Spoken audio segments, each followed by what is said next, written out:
Peace is supposed to be priceless. But what if peace has a price tag? In recent months, the White House has presented Donald Trump as a peacemaker, a president who ends wars, a president who negotiates where others fail. But behind the ceremonies, the handshakes, and the carefully staged photo ops, there is another story. A quieter one, more transactional, more strategic, because in conflict after conflict, peace talks are not just about borders or ceasefires. They are about cobalt, lithium, graphite, oil, supply chains that power armies, smartphones, and entire economies. This is not diplomacy in the traditional sense.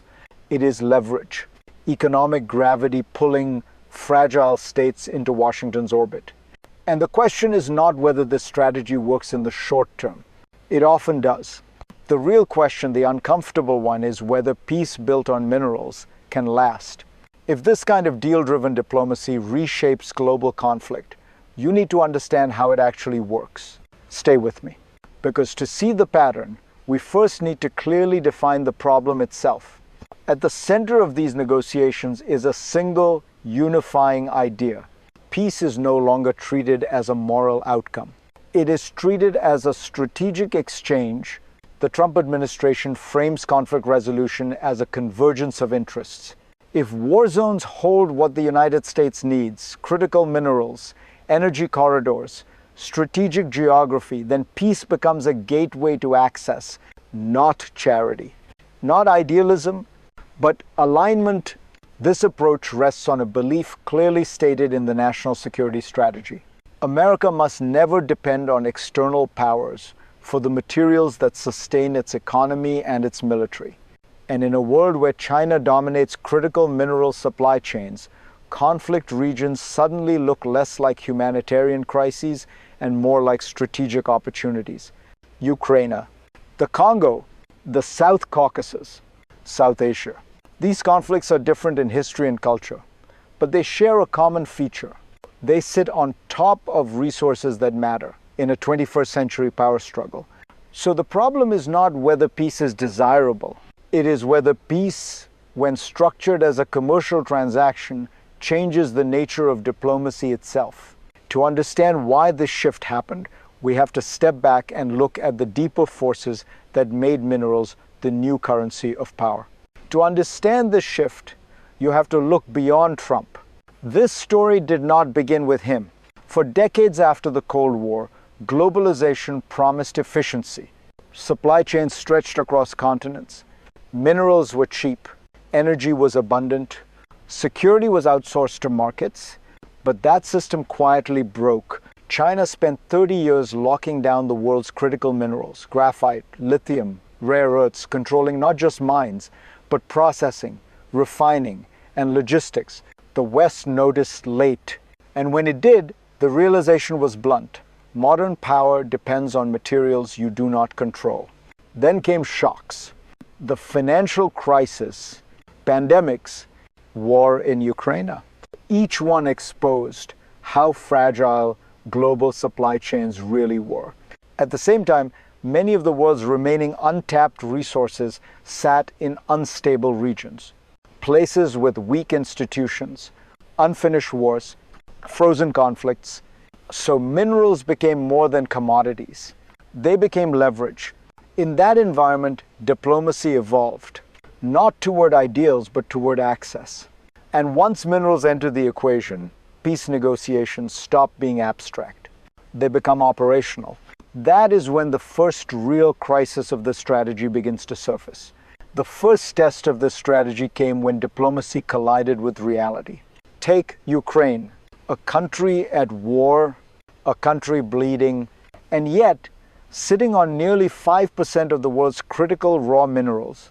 In late April, Kyiv agreed to something unprecedented. Future revenue from minerals and energy licenses would flow partly into a joint fund with the United States. On paper, it aligned interests. America would have a stake. Ukraine would gain leverage. But here is the fracture point. Those minerals are not abstract. They are buried in contested land, in regions under threat. In places where control can change overnight, suddenly peace talks were no longer just about sovereignty. They were about who owns the ground beneath it. Behind closed doors, proposals emerged that were once unthinkable. Territorial concessions, economic trade-offs framed as strategic necessity. The logic was cold. If resources anchor American involvement, then access becomes the silent condition for peace. This is where the model reveals its risk. When peace is tied to assets, war gains new incentives. And Ukraine was only the beginning, because once this mechanism was activated, it traveled fast into far more fragile terrain. What looks like diplomacy on the surface is underneath a system built on incentives rather than trust, on contracts rather than reconciliation. At its core, this model treats conflict zones as nodes in a supply chain. Stabilize the area, secure the corridor, guarantee extraction, move materials west. Peace in this framework is not the end goal. It is the operating condition. This is why minerals diplomacy prefers speed over depth, deals over institutions, signatures over social repair. The assumption is simple. If economic stakes are high enough, violence becomes irrational. But that assumption ignores something fundamental. Conflict is rarely just about money. It is about identity, history, power asymmetry, humiliation. When peace is engineered around resources, it often bypasses those layers entirely. Local grievances remain. Militant groups adapt. Elites reposition themselves around new revenue streams. And the system keeps moving forward because from the outside, it looks like progress. This is the hidden mechanism. Peace without peace building, stability without legitimacy. Once you see it, the second crisis becomes inevitable. The second crisis erupts when this model meets the ground. Look at Eastern Congo. Decades of violence, armed groups, foreign proxies, and beneath it all, the world's richest cobalt reserves. On paper, the agreements look historic. Disengagement, disarmament, strategic partnerships, preferential access for US firms. In reality, the fighting does not stop. It shifts. Militias adapt to new incentives. Violence clusters around mines, roads, and transport corridors. Civilians are caught in between again. The peace exists in Washington, on documents, in press releases. On the ground, it is conditional, fragile, often invisible. This is the paradox of transactional peace. By tying stability to extraction, you raise the value of control. Every actor now has a reason to contest territory harder, not softer. And when violence persists, the answer is rarely to slow down. It is to double down. More security, more investment, more pressure for compliance. This is where the strategy reaches its most dangerous moment. Because once peace becomes infrastructure, people become obstacles. And that tension does not stay local for long. Now, step away from strategy. Step away from maps and minerals. Put yourself there. If you live in one of these regions, peace is not a press conference. It is whether your road is safe tomorrow, whether your child can walk to school, whether armed men show up when the sun goes down. And this is where the gap becomes unbearable. You are told peace has arrived, but checkpoints remain. Gunfire still echoes. Prices rise. Land is fenced off for strategic development. You are not part of the negotiation. You are part of the cost. When peace is designed for investors, ordinary people experience it as disruption. Jobs promised rarely materialize fast enough. Compensation is delayed or never comes. Local grievances deepen quietly. And resentment is patient. It waits. This is how conflicts recycle themselves. Not because peace failed on paper, but because it never reached the people who needed it most. If diplomacy cannot touch human dignity, it does not end war. It postpones it, If this perspective matters to you, if you believe peace must mean more than contracts, pause here, reflect, and keep listening. Because the consequences do not stop at borders. What happens in these places does not stay there. When peace is negotiated through resources, the ripple effects travel outward fast. Supply chains shift, alliances realign, rivals respond. For Washington, minerals diplomacy is a way to counter China without firing a shot. Every secured corridor is one less dependency. Every investment deal is a strategic signal. But for the rest of the world, this creates a new kind of instability. Europe watches carefully. Its experience with Russian gas is a warning. Economic interdependence does not guarantee restraint. It can create vulnerability instead. Middle powers feel the pressure too. Countries sitting on resources suddenly become arenas of competition. Not for ideology, for access. This approach also normalizes a precedent that peace negotiations are conditional. That security is tradable. That sovereignty can be bundled with infrastructure deals. Over time, this reshapes international norms. Conflict resolution becomes less about law and more about leverage. Less about institutions and more about who brings capital to the table. And once that logic spreads, the global system becomes more transactional, more brittle, more prone to shocks.